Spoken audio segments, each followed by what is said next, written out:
চলো আজকে আমি তোমাদের সঙ্গে একটুখানি গল্প করি। তো এই ভিডিওটা হচ্ছে আমাদের পাড়ার শীতলা মায়ের পুজোর পরের দিনকার ভিডিও। তো শেয়ার করা হয়নি কো, অনেক দিনই হয়ে গেছে, তাই গ্যালারিতে আজকে দেখলাম, ভাবলাম তোমাদের সঙ্গে একটুখানি শেয়ার করি। তো পুজো কেমন জানি মনে হয় যে আস্তে আস্তেই ভালো, বলো তো? পুজো যখন শেষ হয়ে যায় কারোর ভালো লাগে না, সবার কার মন খারাপ হয়ে যায়। যেই আত্মীয় স্বজনরা আসে তাদের জন্যও মন খারাপ হয়। কিন্তু পুজোর আগের দিনকার কথাগুলো একবার ভাবো, পুজোর আগের দিনকে কিন্তু আগের দিনকে নয়, মানে তার 4-5 দিনকার আগেকার কথাগুলো ভাবো। কত রকমের কাজ থাকে বলো তো, আমাদের মেয়েদের কত রকমের কাজ থাকে। তো সেই কাজের মধ্যে দিয়েই কিন্তু আমরা একটু হলেও অনুভূতি করে থাকি যে পুজোর দিনকে এইভাবে রান্না বান্না করব, পুজোর পরের দিনকে এইভাবে একটু সাজুগুজু করব। তো তার মধ্যে দিয়ে কিছুই হয় না, সাজুগুজু তো দূরে থাক, কি রান্না বান্না করব সেইগুলোই মাথা থেকে ঝেড়ে ফেলি, কিন্তু কতদিনকে আগে থাকতে প্ল্যান করে রাখি, তার কিন্তু একটা কিচ্ছুও হয় না।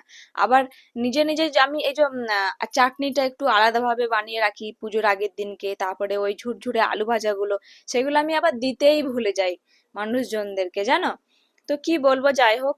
মামা, আমার এক মামা শ্বশুর ফ্রাইড রাইস, চিলি চিকেন আর আলুর দম অনেক সুন্দর করতে পারে। তো মামাকে বললাম চলো ওইটাই শর্টে খাটে আজকে সেরে দিই, কারণ পুজোর দিনকে অনেক রান্না বান্না করে ফেলেছিলাম, অনেক ক্লান্ত হয়ে গেছিলাম। আমি শুধু ভিডিওটা করব বলে একটু ওই খুন্তি টুন্তি হাতে নিয়েছিলাম। আমি কিন্তু ভিডিও এই রান্না বান্নাগুলো করিনি, মামাই করেছিল বেশিরভাগটা, আর আমি শুধু ভিডিওটা করছিলাম।